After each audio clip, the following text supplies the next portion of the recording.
what is that particular branch of learning that studies sign systems?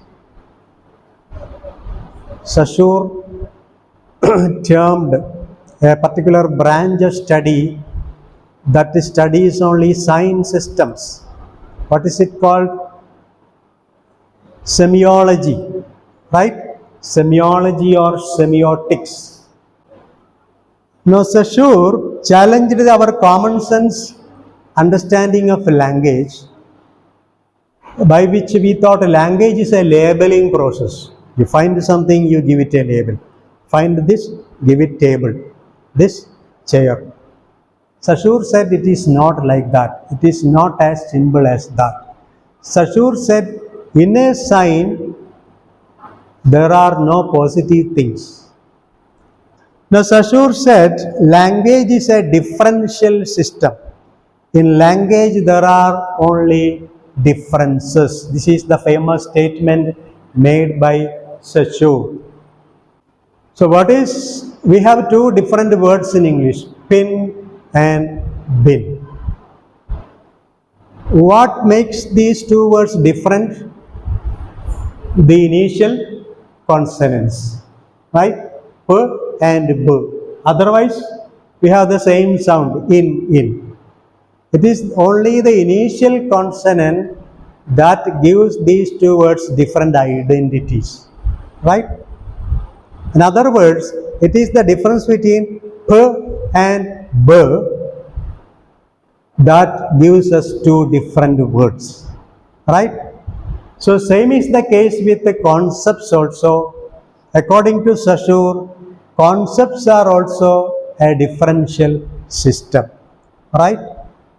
And I explained that to you using certain things. You will not go into that. You can look at the... Now, Saussure said a linguistic sign has certain characteristics. And two important characteristics. One is the arbitrary nature of a sign. So, let us look at this sign, horse. So, horse is the signifier and the concept is that particular animal. And we are not referring to the animal but the concept of the animal. So, what is the real object called? What is the technical term for the real object? The real animal, horse, signified. What is the term? Referent. So, when we say horse, we are referring to the concept of horse in English language, right? We are playing with that concept. We are not referring to the real horse, the real animal horse. Understood? The real animal horse is technically known as the reference. The real objects are reference.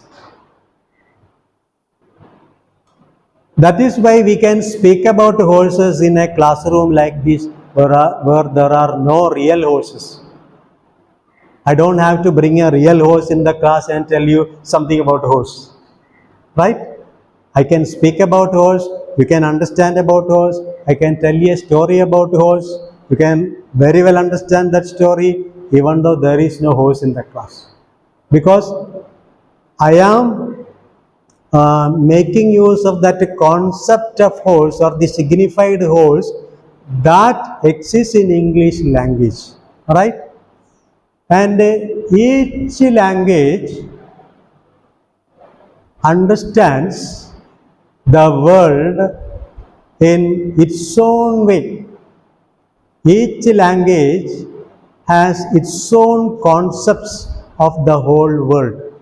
That means, in Malayalam, when we say Kudira, right? We have a signified Kudira. Kudira, in the Kudira. When an Englishman says horse, he has a concept of horse. But these two concepts are different because the cultures are different, right? So, different cultures have given different concepts to the things that we find in this universe, in this world. So that's a very advanced topic. We'll not go very deep into that. Or in other words, we don't know what these real objects are except through the lens of language. We can only understand the world only through the lens of language. So what is out there on the other side of language, we don't know. Okay? So, is there any connection between the word horse and the real animal horse? Is there any natural connection between the word horse? Why did the Englishman select the word horse to refer to this animal? Why didn't they use elephant, the word? They could have used the word elephant to refer to horse. Did anybody decide it? One day all Englishmen, they had a meeting and they decided, we will call this animal a horse, that animal an elephant, this creature standing on two legs, human being. Is it like that? It just happened, right? Nobody took a resolution after a meeting and decided. It just happened. Why do we call that animal Kudira? Why can't we call it Kaluda? Is there any connection, relationship between the word Kudira and that animal? It is arbitrary. There is no natural connection. It's a famous quotation. What is in a name? A rose will be a rose even if we call it by some other name. Nobody can change it. You cannot change it. I cannot change it because it is a community's property. Can the community change it? Neither. The community can neither change it. Neither the community nor the individual can change it. So this is what Saussure means by the arbitrary nature of the linguistic sign or the signifier. Hope you understood the concept, right? The second characteristic of a linguistic sign is its linear nature. So if I give you a paragraph and ask you to read it, can you read it in 1 second?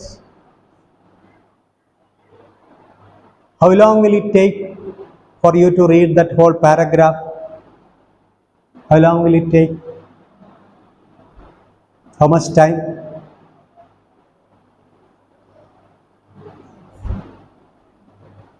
Tell me, it will depend upon the length of the paragraph.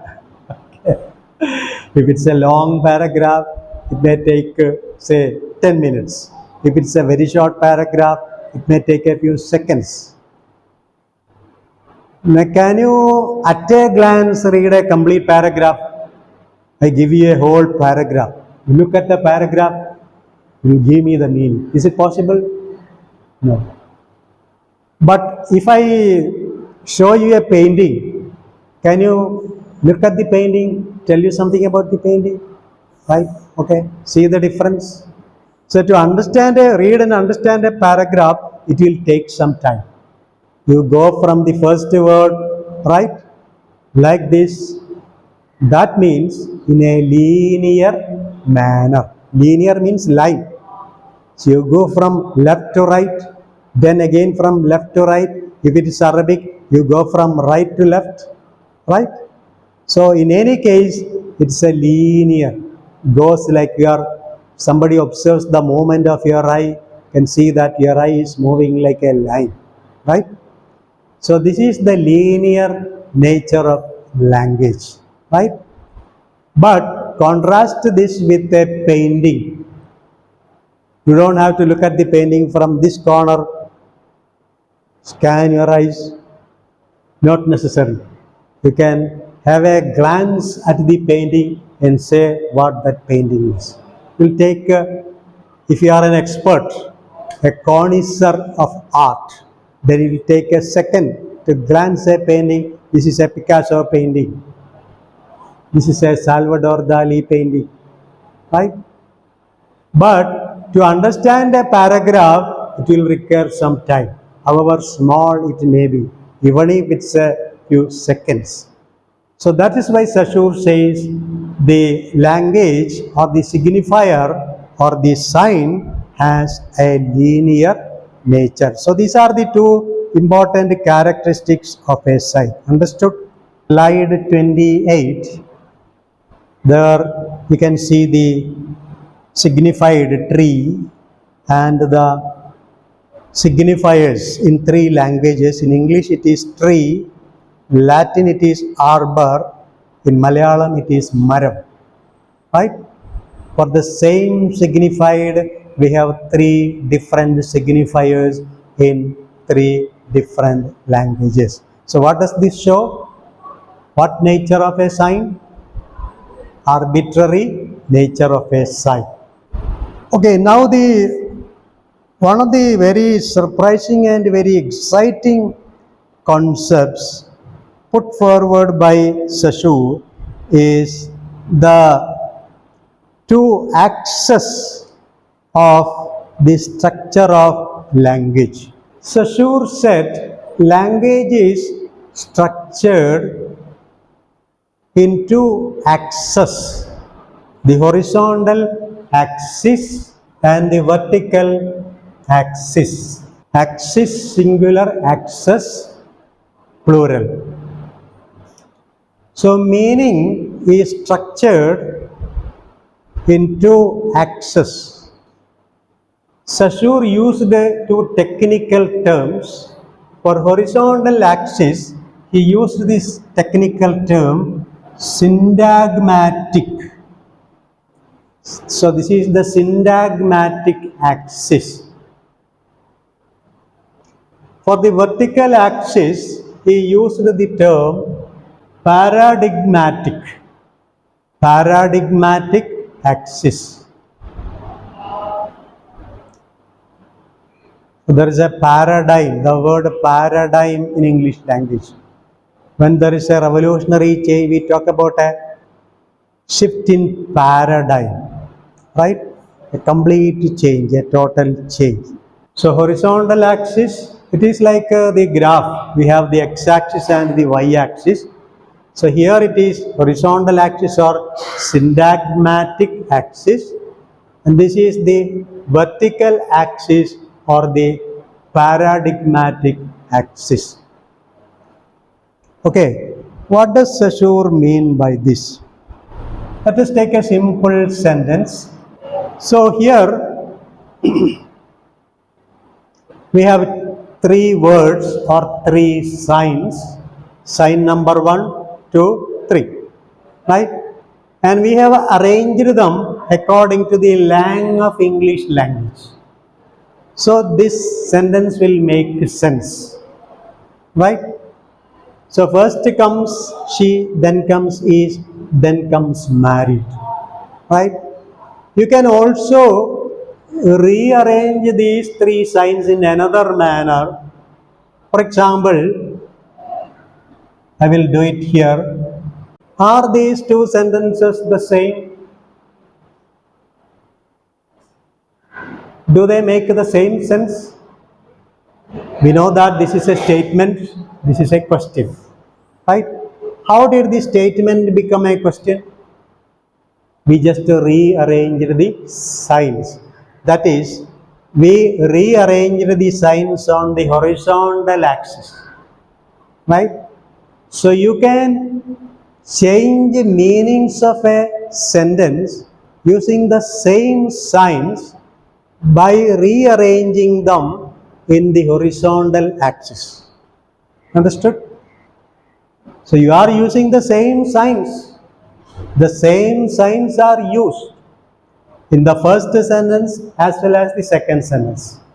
But we get two different types of sentence. One is statement, the other is question. How did this happen? Because we rearranged them in the horizontal axis, right? Now again I have used the three signs. Does this make any sense? Of course, you can guess the meaning, but according to the lang of English language, This is not the proper order. Even though the signs are the same, the horizontal axis arrangement is not the proper arrangement. So it does not make any sense. It is not according to the rules of English language. Instead of married, I use another sign. What? Divorced. Now, does it give the same meaning as married, the former sentence? Meaning has changed. How did the meaning change? Did you make any change in the horizontal axis? You made a change in the vertical axis. Instead of divorce, you used married. Now here, instead of she, suppose you are using he, again there is no change in the horizontal axis. The word order is the same. But what has changed is the vertical axis. So you can see vertically there are so many possibilities. You can substitute any of this sign with any of these signs. So you have a vertical axis also. So either by substituting these words or by changing the order of these words, you can create as many sentences as you want. So this is how we produce sentences using the signs of English language. Thus, how many signs are there in the English language? How many words are there in the English language? There may be 10,000 words or 20,000 or a million words. But we know that whatever be the size, it is limited. How many signs are there in the traffic system? 3. How many signs are there in the English language? Millions of signs. Right? Now using these signs, arranging them either in the horizontal axis or in the vertical axis, we can create plenty of sentences. We can make plenty of sentences. Right? So this is what Saussure meant by the horizontal axis and the vertical axis. Now these concepts were applied later by other theorists about whom we have to study, and we will begin that in the next class. Now the last slide, 32, have a look at that slide. It is taken from a two famous works. One is Antony and Cleopatra, and the other is from the wasteland that we studied. I taught you the wasteland. Okay, let us look at the line. In Antony and Cleopatra we have, let us write those two lines here. So we have this line in Antony and Cleopatra. The barge means we call something like a crude ship, right?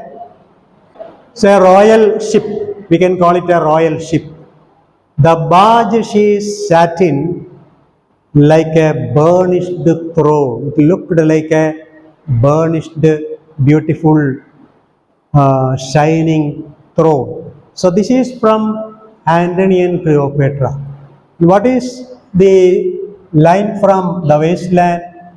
Yes, there is burned on the water. I missed that. Burnished the throne, burned on the water. Anyway, you can look at that line. It is there in that slide. Burned on the water. The chair she sat in like a burnished throne, glowed on the marble. A burnished throne, glowed on the marble.